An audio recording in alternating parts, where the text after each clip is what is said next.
Hello, everyone. Welcome to another edition of the Cuban Assassin Podcast. Hi, I'm your host, Richie Acevedo, also known as the Cuban Assassin. Last time on the Cuban Assassin Podcast, I talked about where I had joined and got into the United States Marine Corps. And while I was in the United States Marine Corps, I got into a little scuffle that they considered a fight, and so they kicked me out of the United States Marine Corps in a separation and discharge. When I got home and turned on WYTV4, there was none other than Jim Cornette's Smoky Mountain Wrestling.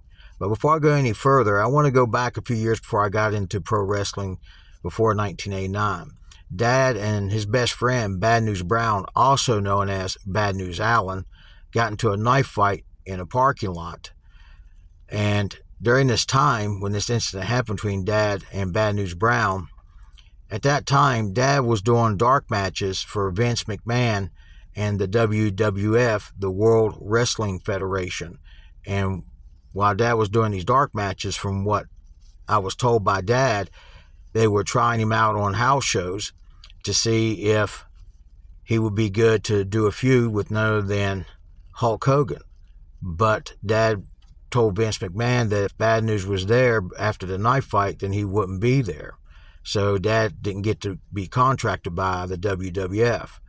At that same time around through there was a pay dispute with Stampede Wrestling between the wrestlers. And my dad, along with No Class Bobby Bass and some other wrestlers, decided to possibly get a lawsuit against them because they had a handshake verbal contract stating for a guaranteed payday, and Stampede Wrestling had canceled some shows and didn't pay the wrestlers for their guarantee. Now, after that, and after I left wrestling, Dad and Jerry Morrow would later separate, and later on Jerry Morrow would quit professional wrestling. And while my dad was wrestling in Puerto Rico, he would team up with none other than Rotten Ron Starr, and Rotten Ron Starr would become Rambo Ron Starr, and my dad and Ron Starr would become the Mercenarios down in Puerto Rico. Here's a match with Dad and Rotten Ron Starr as the Mercenarios in Puerto Rico.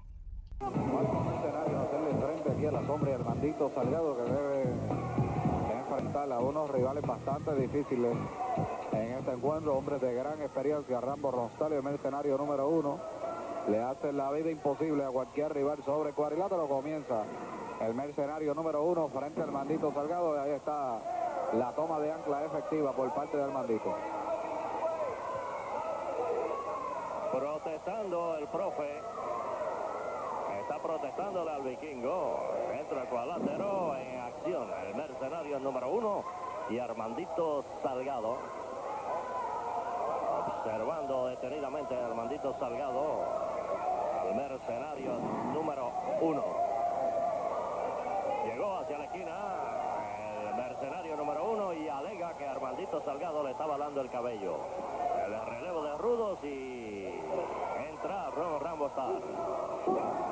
Rápido, con torniquete raso Rambo Star, pero pudo salir de ella Armandito Salgado. El relevo, sale Armandito Salgado, entra la sombra, aplicando un torniquete brazo izquierdo de Rambo Star. Lo lleva a la cuerda, saque de cuerdas y catapulta, que recibe Rambo Star, el mercenario. Ahí están midiendo fuerzas y es la sombra quien se lleva a Rambo Star. Bueno, y Rambo Star está reaccionando luego de la sombra, haber sorprendido a Rambo, y ahí está bastante molesto, castigando a su adversario contra una de las botas de su compañero. Y estos mercenarios no dan tregua a nadie sobre el cuadrilátero, la menor oportunidad la aprovechan para castigar a sus contrarios. Y ahí está la sombra sufriendo las consecuencias en estos momentos sobre el cuadrilátero frente al mercenario número 1. El relevo y entró Ron Star, sale el mercenario número 1. Rambo tiene a la sombra, lo llevó a las cuerdas, saque de cuerda por Rambo y lazo que lanza la sombra a la lona. Se pone el pie y golpe con su pierna derecha invertido que recibe la sombra. Tirón de cabeza en el esquinero, repite el mercenario y en la sombra ahora que tiene a Rambo. Costa con tirón de cabeza, lo tiene la sombra. Golpea fuerte también el lado izquierdo del pecho de Ron Rambo Star, que le aplica picada de ojos. Saque de cuerda por Ron Rambo Star, invirtió la sombra y fue Rambo quien salió, pero se pudo llevar a la sombra. El conteo 1, 2, 3 fanáticos. Los vencedores en este encuentro, los nuevos mercenarios.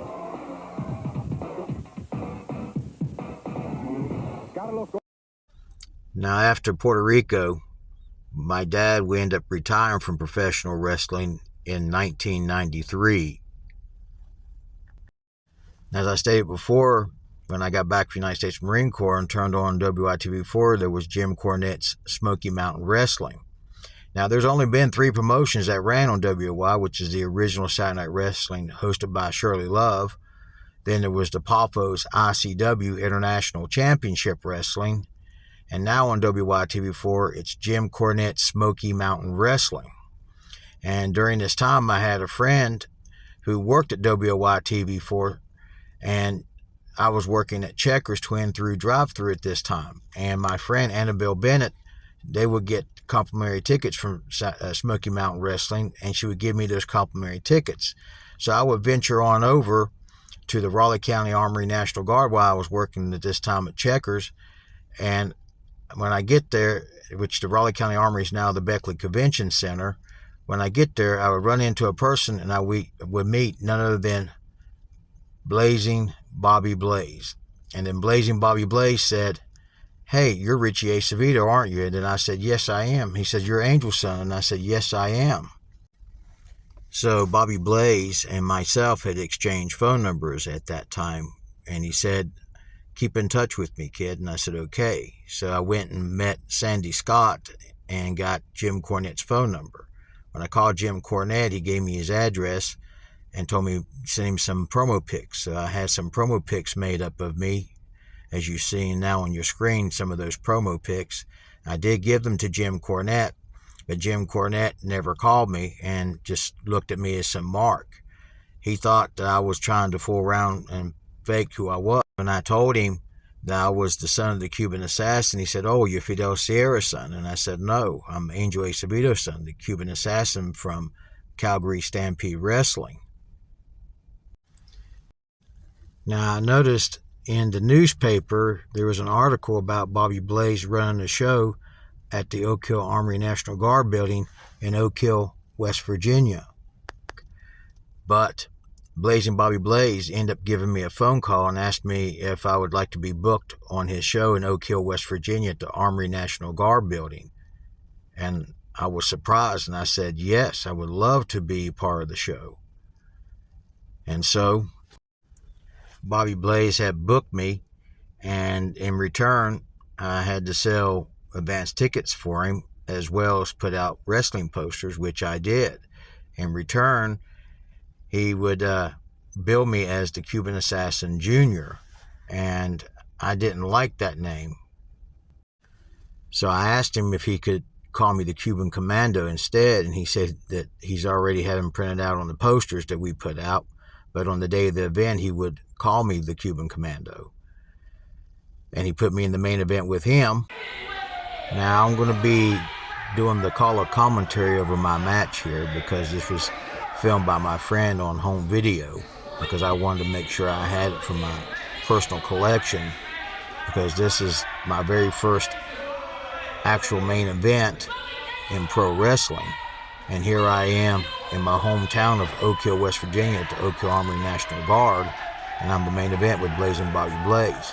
Now you see me run in there chasing Blazing Bobby Blaze and his manager out of the ring, and I'm asking the referee to make sure his manager stays at ringside and to get Blazing Bobby Blaze back into the ring.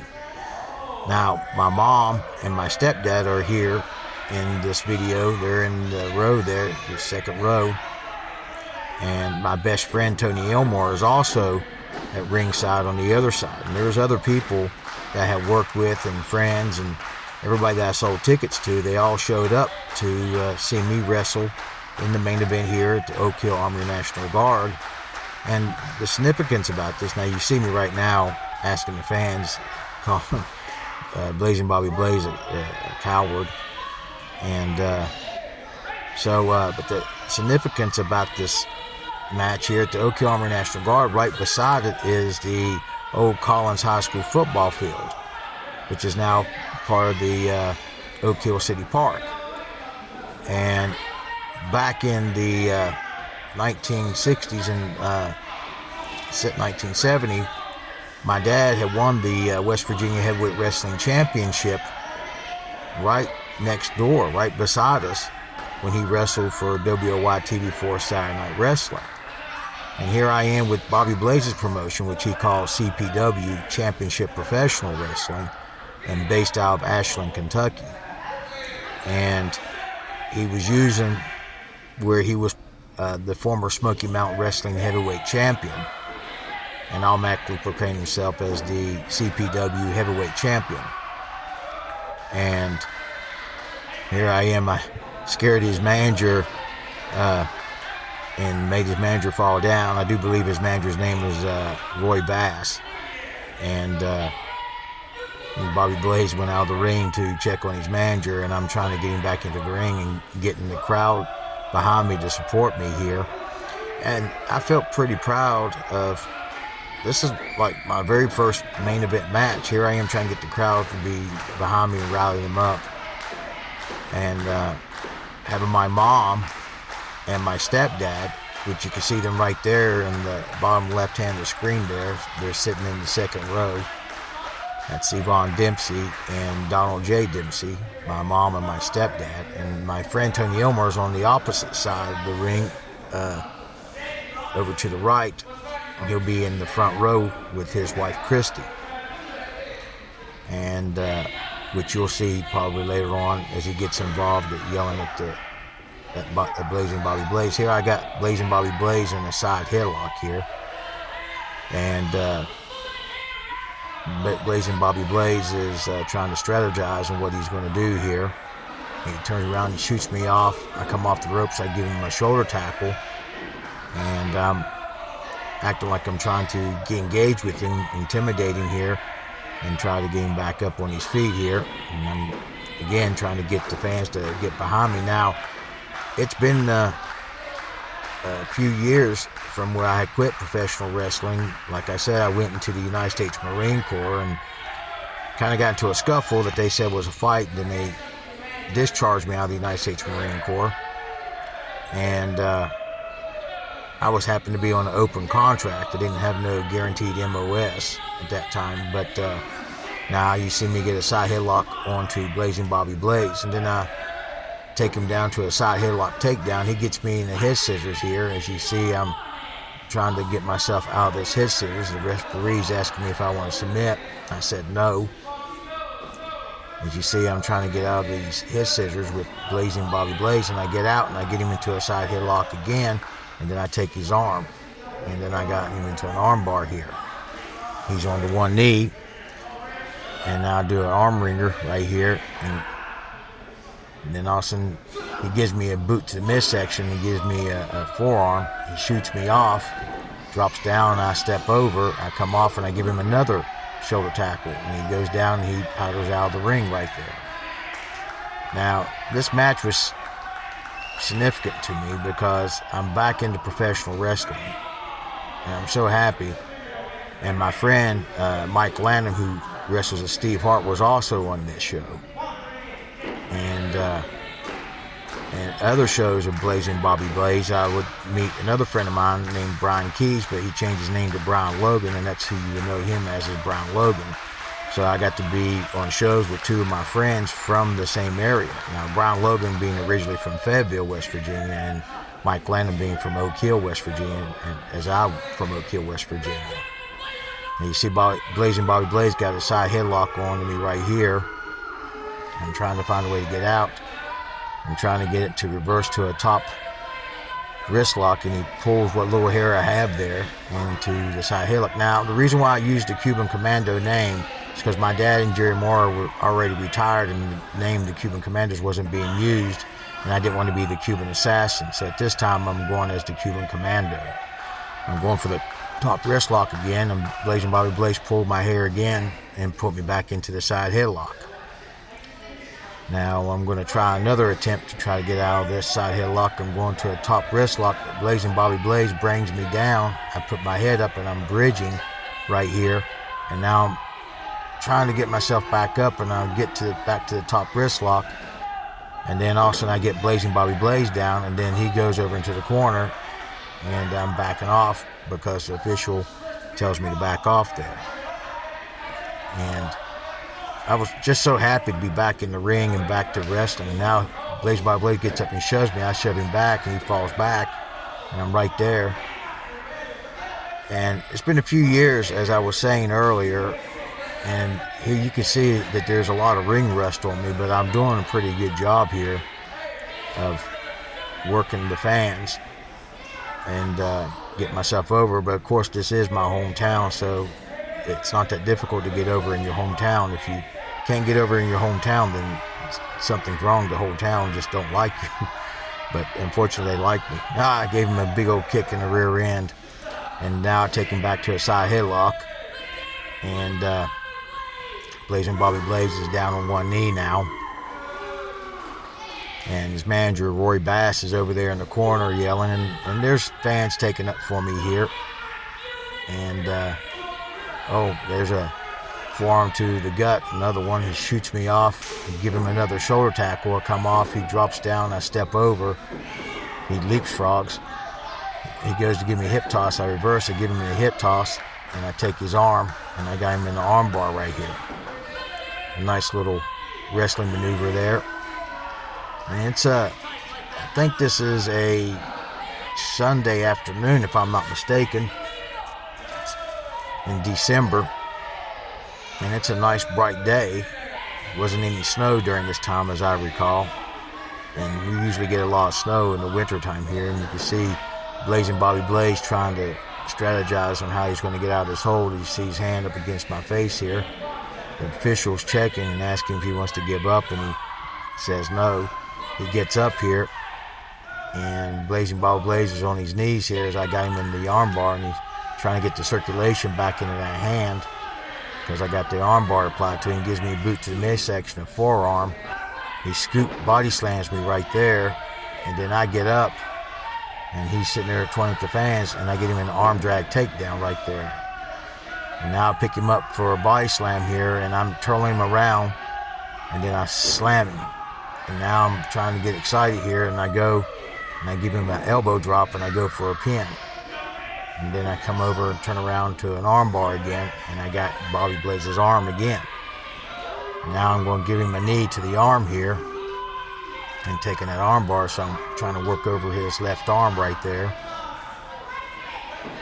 And like I was saying, I was real happy to be back. Here I give him another knee to the arm. I take his arm here, and stomp his arm right there with the foot there. And I take his arm and I ring it again.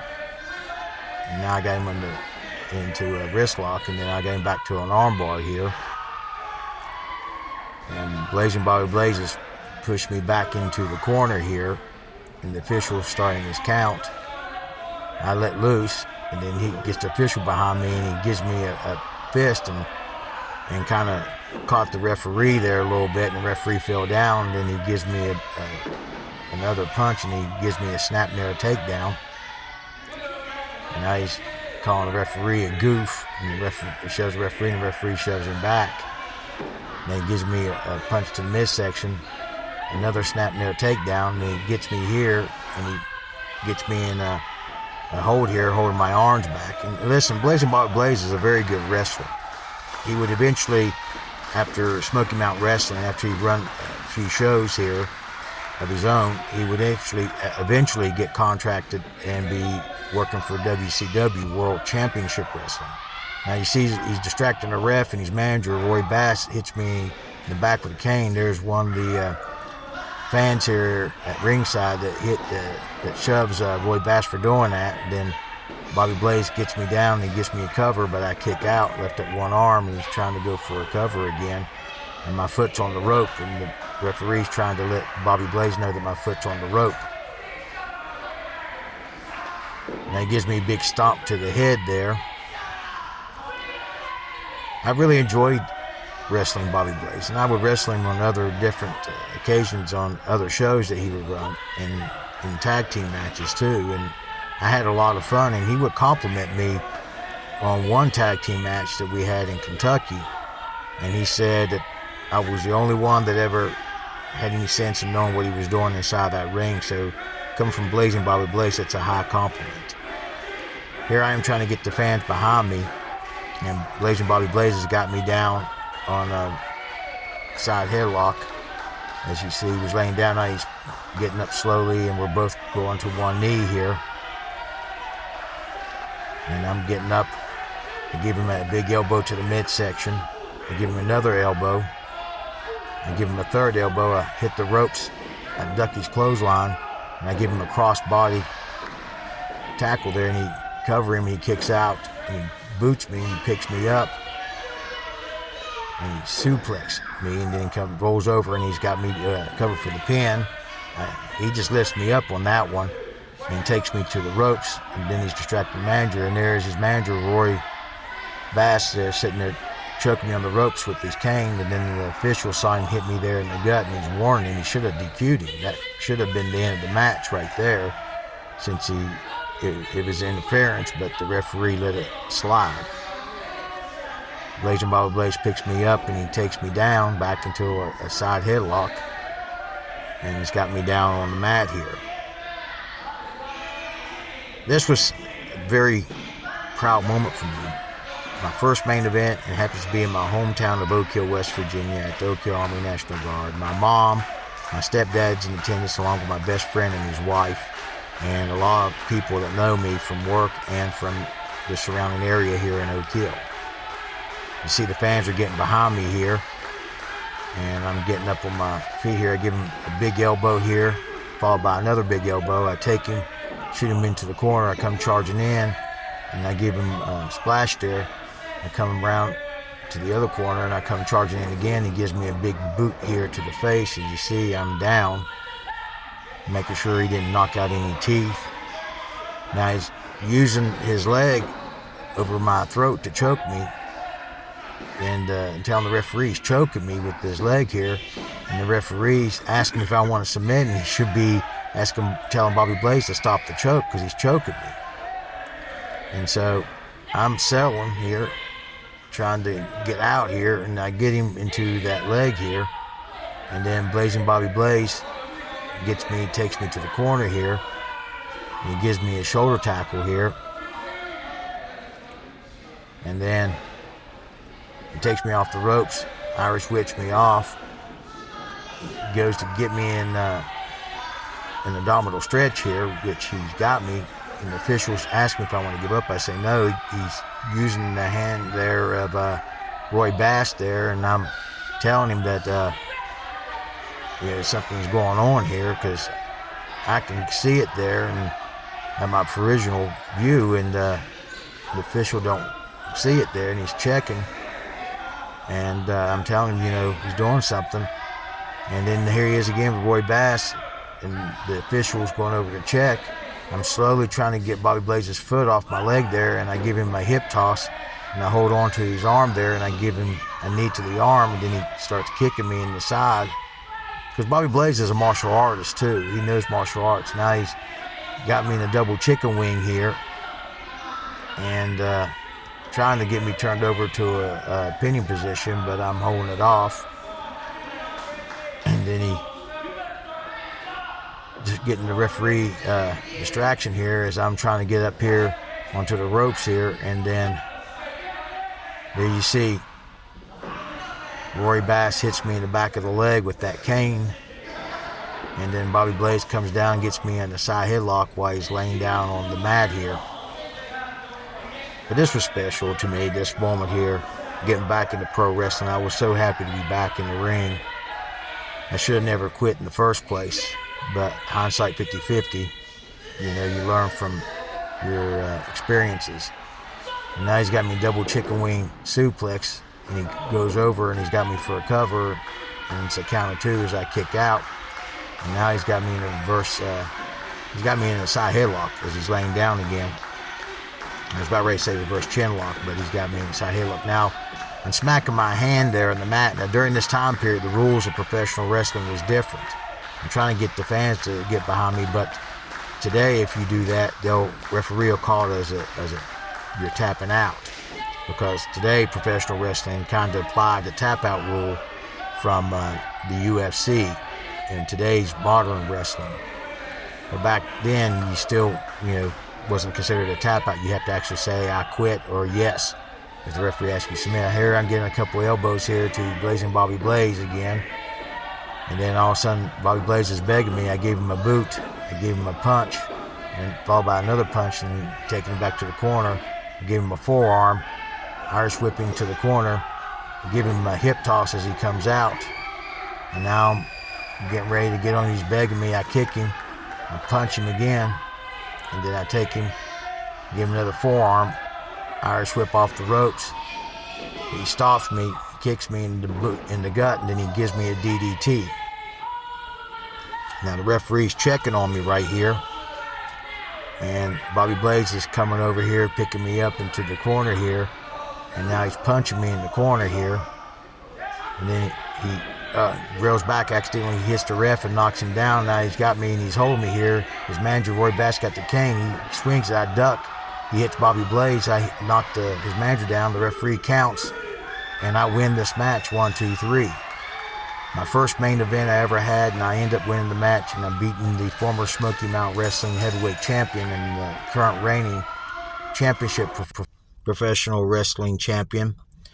And there you see it. I'm back into professional wrestling, and I win my first main event match and beating Blazing Bobby Blaze. Next time on the Cuban Assassin podcast, we'll discuss me meeting other promoters and getting booked in other promotions and taking off in my professional wrestling career. The Cuban Assassin podcast is written, directed, edited, and produced by me, Richie Acevedo, at Mountain Man Productions. Special thanks goes to Ben Hilton for the opening and closing demographics of today's podcast.